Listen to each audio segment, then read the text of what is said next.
Hi, I'm Corey Tisdale, and welcome to Tisdale Law. Now, last time we spoke, I mentioned that I was going to go over some of the foundational things necessary in order to start your practice, but we're going to take a slight detour because I wanted to show you all where I plan to house my practice in a couple of months. It's a little loud out here, so we're not going to continue this conversation outside, but I wanted you to get a sense of the building because in this episode, we're going to talk about virtual practice versus brick and mortar practice, and how do you come about making a decision of what's best for you.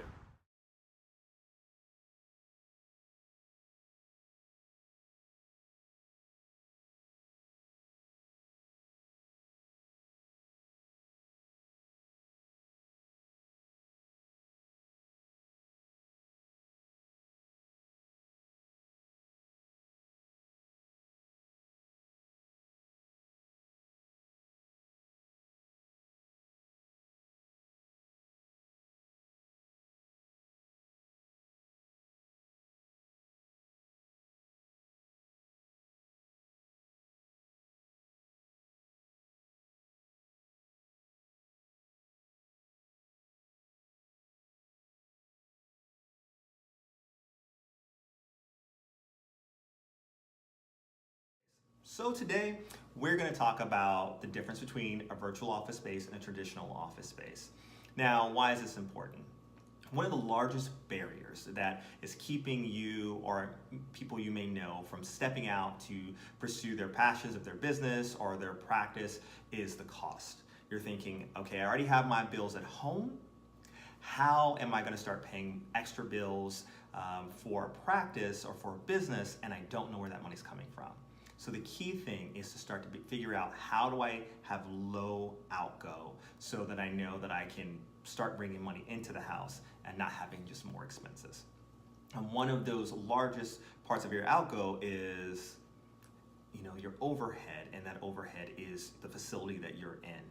And traditionally, in the past, when I graduated from law school almost 11 years ago, you would get an office space, you'd pay for their office suite, or that storefront, and you could decorate it how you want and put up diplomas and furniture, and it's fantastic, but the cost was extremely high, and that immediate outgo caused you to have fear that you were like, hey, I can't do it. I don't know how I'm gonna make this payment.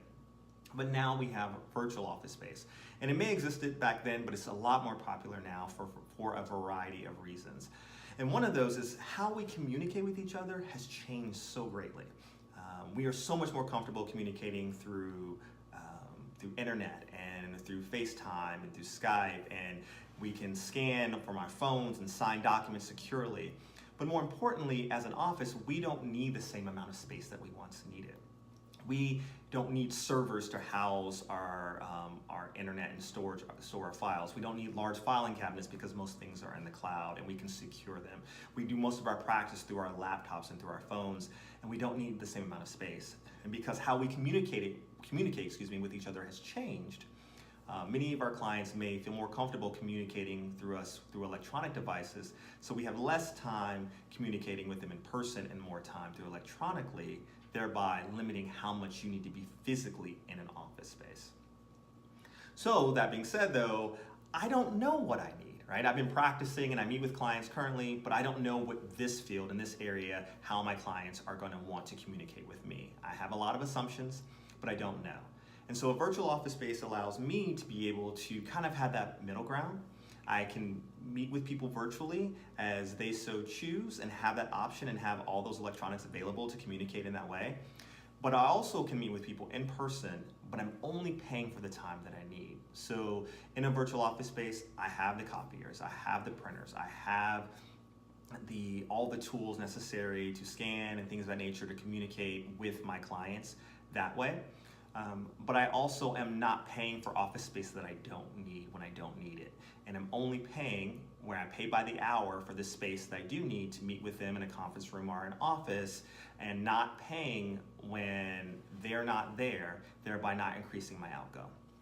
There may come a point where I have more clients coming in and I may have all this wrong and I may need to have a permanent space. And that's fine, because that means I have the client numbers at a level that it can support paying for an office space permanently. There may come a point where I also realize that, hey, even though I have the clients, they're not coming into my office, no need to have that outgo. And I can keep that money in the business or pay for a paralegal or increase my own income. So this allows for that flexibility, and I'm very excited.